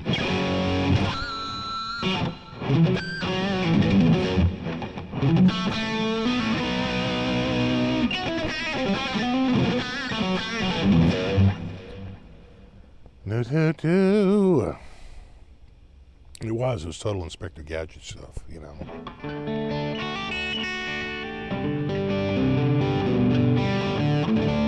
And you know which brand made it. Do I even have to say? It's Casio. Of course. Between the calculator watches and the phone watches and the,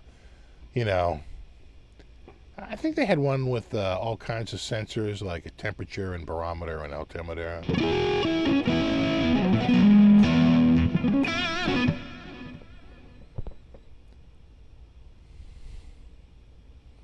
Yeah, I had the Casio Calc watch. I used that. I used to use that at the music store. Like really quickly. I got used to just like very quickly. Said, hold on, let me see. Yeah. Right. Calculating percentages very quickly.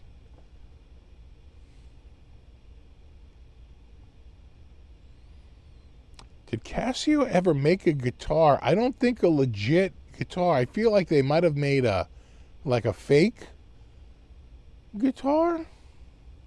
You know what I'm saying? Where it had like rails for strings and I don't know if did they ever make a guitar where they took like a legit like guitar and then just put like, I'm assuming, a Roland transducer on it or something like that. Yeah, like a faux synth. Yeah.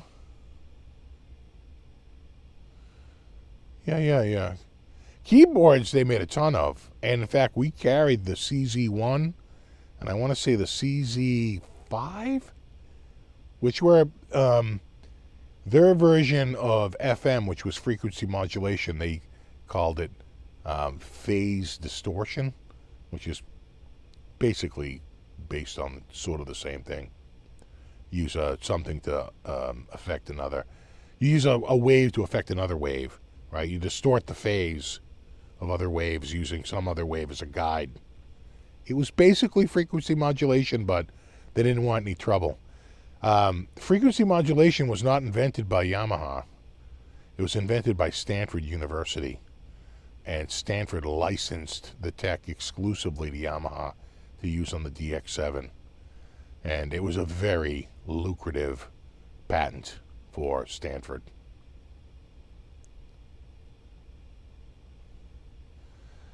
Digital guitar, yeah, they do a DG. Oh yeah, Casio DG10. Let me look it up.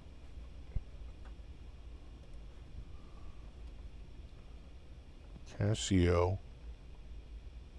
Oh, looks like they made a DG20 too. All right. Oh yeah. There you go. This is the one I remember. The DG10. Now, do they have... this is 88. Do they have a DG20? CZ5. Oh, man. It's quite the jump. Previa. Oh. I don't even remember this synthesizer. Well, if they did it, they didn't do it after it. You're up to 2015. 2018.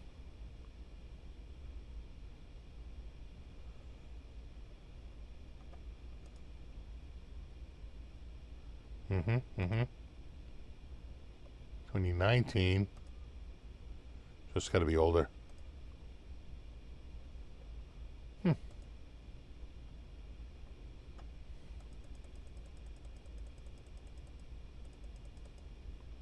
I go back here? Does it go back one? No, it goes back to the FZ1, which was a sampler. And before that, drums, DZ. The SK1. Remember those? God, like 8-bit, lo-fi. Those were so bad. CZ101, God. They must have sold like 100 billion of those. That CZ101 was such a pop. That was their first phase distortion synth. Right? PD sound, phase distortion. It had a sound. It sounded pretty fat too. You could get a pretty decent, detuned saw out of it.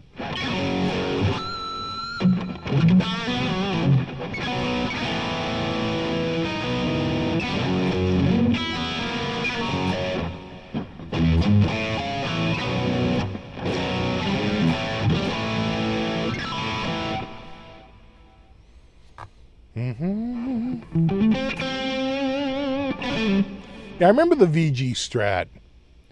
And they had those internal stuff, right? You could do the Strat, the Telly, the 12-string, sitar. Yeah, I remember Steve Stevens had a video, and Greg Koch. He had a really good video, too.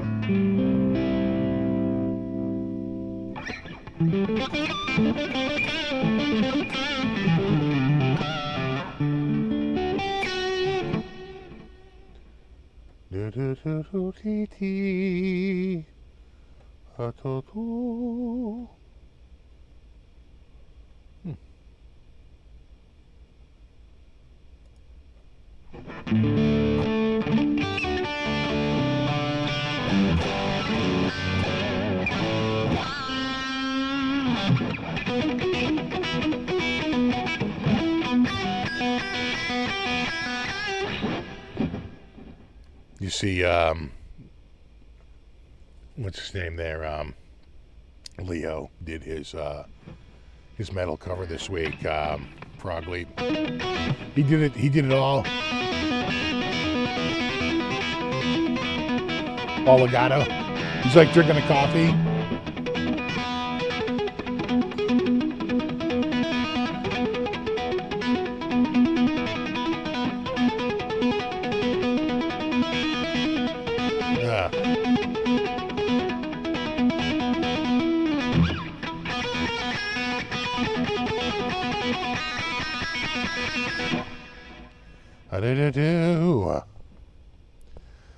So where's the Ibby place on the guitar of the week? You know, I'll let people vote on that when we do the guitar of the month. I like this guitar, though. I like it a lot. And, you know, you can't take it out of context.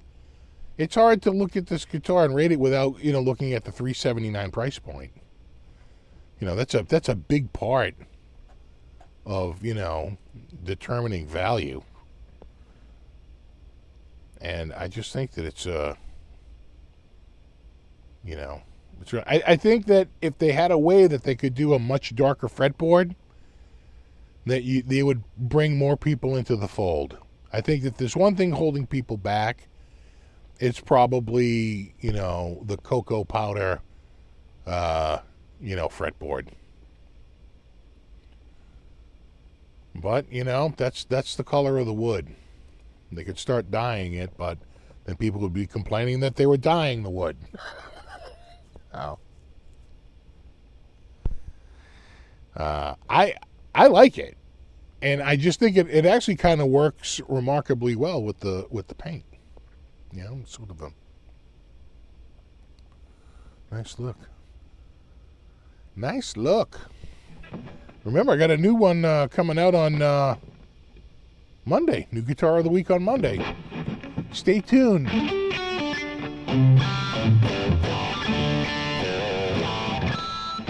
I know it's hard to see an RG without a Floyd Rose and a locking nut, but I think that would knock. First of all, they're not on this price point. They're not putting a Floyd Rose 1000 on it. Okay, you're getting a Floyd Rose Special, and at that point, you say to yourself, "Oh, do I really want a Floyd Rose Special?" They're not quite as nice as the Floyd Rose 1000. I've never had a saddle strip out in a Floyd Rose 1000, but I have had a couple strip out in the Floyd Rose Special. It's just not as nice. So, you know, they're going to stick a special on it, and then it's like, well, why? How much is it going to tack on? At least $100, I'm thinking. Maybe even $150. And it's like, do you really?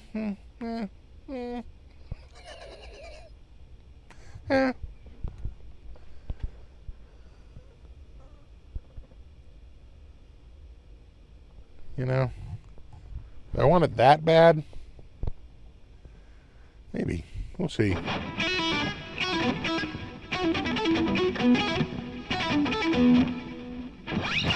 Ultra personality. I forget what's the turn on?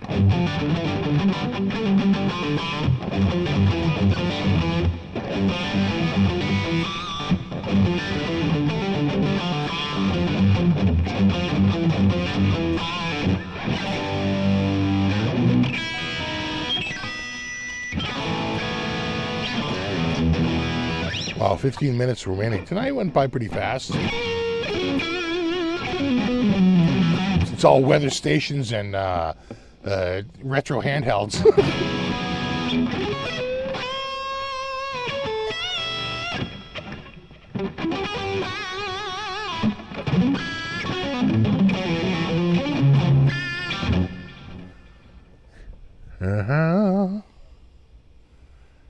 Especially with the binding. Yeah, could use a darker fretboard to make the binding pop on the neck. I hear you. I hear you. Still though, it is pretty nice. Pretty good.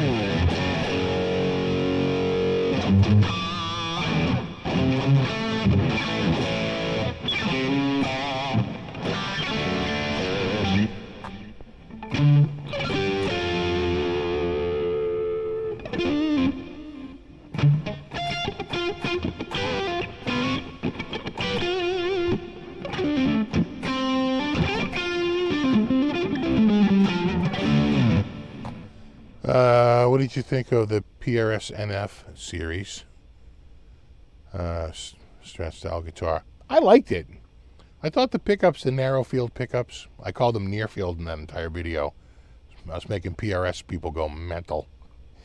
I think they sound good. I think they're the closest I can think of what I hear those pickups is kind of a P90, sort of a slightly brighter, humbucker, but not quite as bright as a single coil. So kind of like in between. Maybe sounded maybe a tiny bit like a dual blade Seymour Duncan single coil style. The only thing that, again, the only downside to the NF3 is that it's not easily changed to like new pickups without, you have to get a new pick guard because the pick guard isn't going to take new pickups, which you couldn't, might not be a problem. You probably get a PRS pick guard. And someone told me that it is routed for humbuckers. So you can always just change that if you don't want to. But what are you buying that guitar if you're not into if you're not into those narrow field pickups? You don't have to spend that money on that guitar. There's so many other, just buy the guitar you want. I think I'm going to get an NF3, then rip the pickups out and mod it. Why? Just get one closer to what you want. And the whole point of that NF3 are those pickups, which I liked them. I like that whole guitar. I thought both the Silver Sky and the NF3 were really nice. I was very impressed by that Silver Sky, I have to say. I remember they both had 5-way switches, and this has a 5-way switch too. I don't know if you meant for the silver. I don't know if you meant for the NF3, the Silver Sky, or this guitar. All of them had 5-way switches.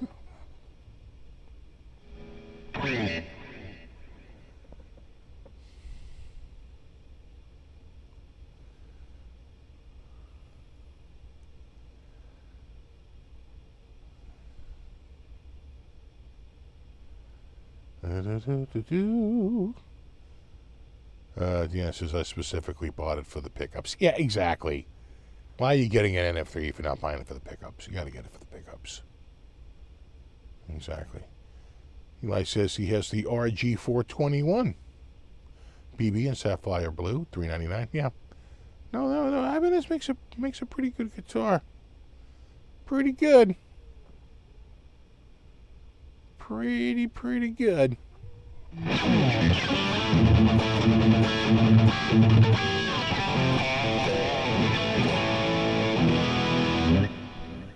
Did I stop doing Are You Up vids? I don't do them that often, but I kind of do them once in a while.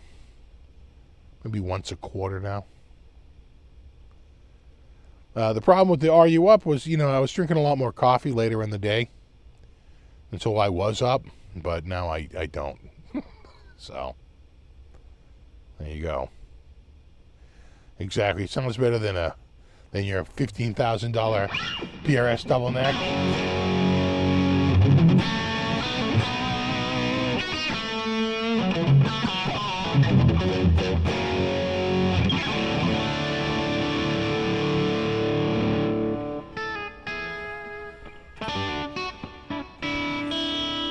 Exactly. If Jimmy was still alive, they'd definitely be playing an Ibanez.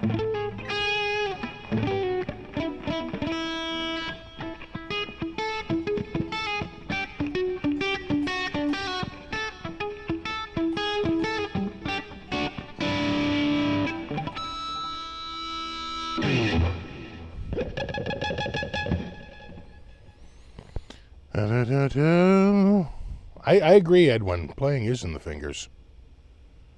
You know, people say, you know, all your guitars sound the same. You mean the same guy playing the same riffs, so the same rig sounds the same? Look at you, you genius. You have a penchant for the obvious. You have a remarkable perception of the obvious.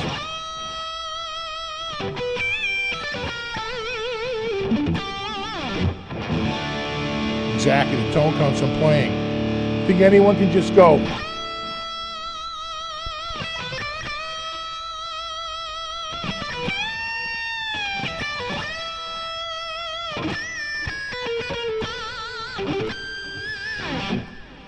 No. It's me, baby. Exactly. If listen, I'm just saying, if Steve Vai were alive today, he'd probably be playing an Ibanez.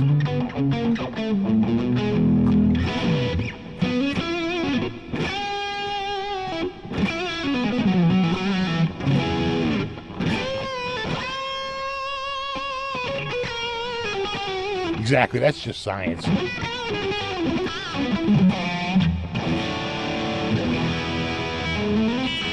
Exactly. Or you can just wait and get the Spark 3 AI version.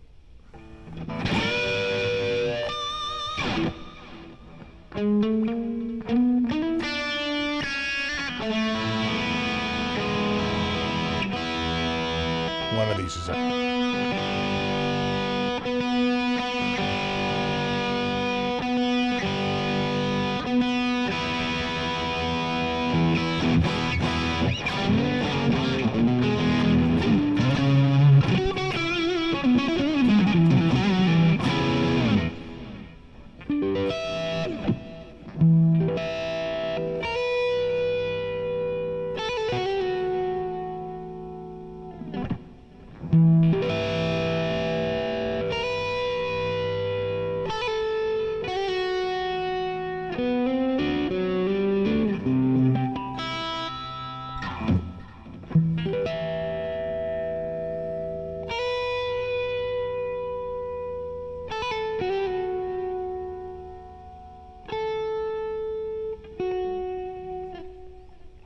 Exactly.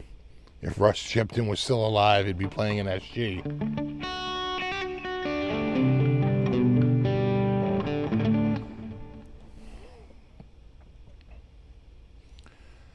If I owned an S470, I think so.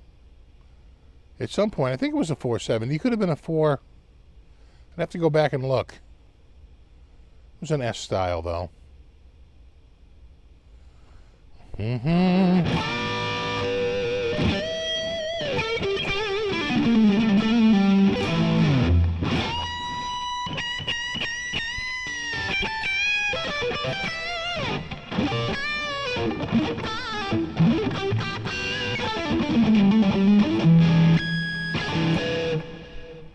S540? I don't think so. I'm trying to remember. I did have that blue S style. I forget if that was a 540. Could have been. You know, look, guitars come and go. Yeah. You know what I don't do? I don't fall in love with guitars. I just don't. Period. You mean nothing to me. So, you know, it's hard to remember. Sure, probably. Exactly. I love them. I love them and leave them.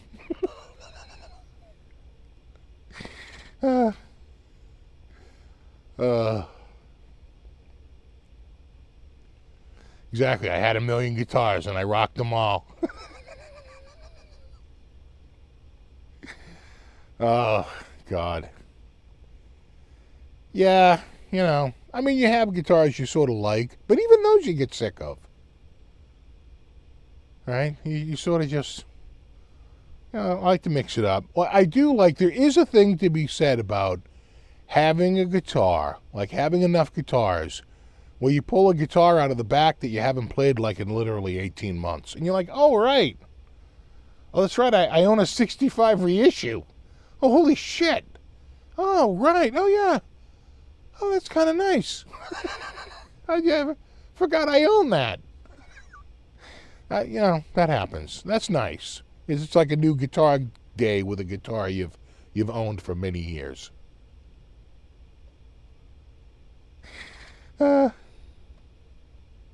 Exactly. I'm like the Gene Simmons of guitars.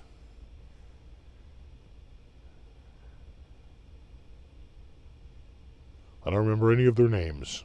What's up, Rockin' Rob?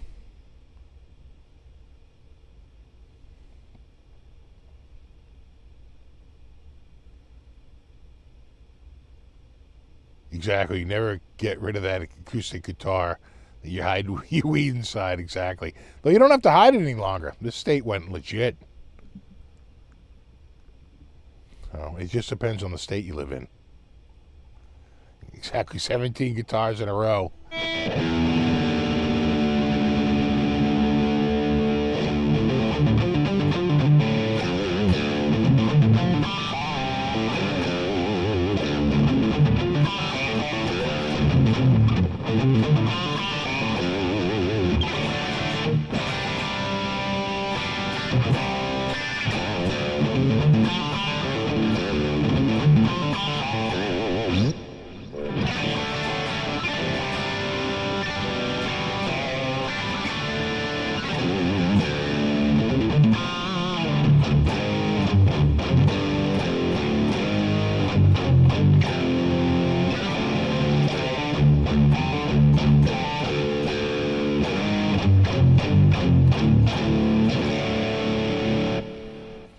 Thanks again, Steve, for the recommendation on the Send 599 Spark. Your audio techs loving these. I love them. I think the reason why I stick with these headphones over all other brands is that they're comfortable to wear for extended periods of time.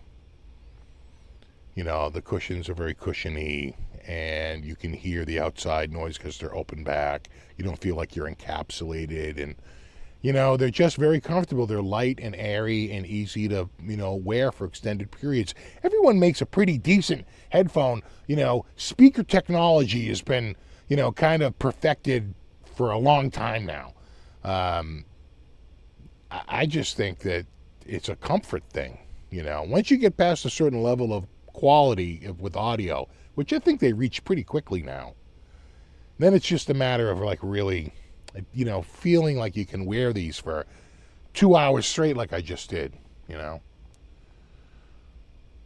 Oh, thanks, Retro Puffer. I'm gonna, you know, the great play, it's the guitar. It's 100% the guitar. Link in the description.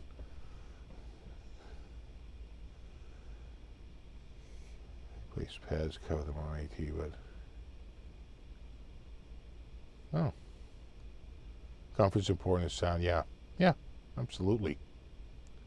Oh, I see what you're saying. You replace the pads and cover them on your AT. Yeah, right.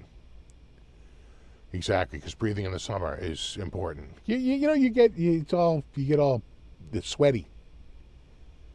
You know, that's not good for anybody. All right, dudes. Hashtag Mod Squad. Hashtag Brofist. Terry's reminding me to wrap this up, dude. We got a baseball game to go watch. All right. No, you rock. Thanks so much for everybody for hanging out tonight. Super extra special thanks to anyone who contributed. I always appreciate that. And Brofist and my Mod Squad. Hashtag Brofist. Hashtag Mod Squad. Hashtag Where is Ben Coombs? And we'll find him. We'll find him. Who shot Ben Coombs? We'll solve the mystery perhaps next week. All right. I'm off. You guys are awesome. Guitar of the Week. A very special episode of Guitar of the Week. You will not want to miss this. on Monday. Guitar of the Week. See you there then. Have a wonderful week. We'll do it all again next week. Same time, same channel. And there you have it. All right. You rock. Have a great night. I'm off to go find a snack and make a new coffee. All right. Later.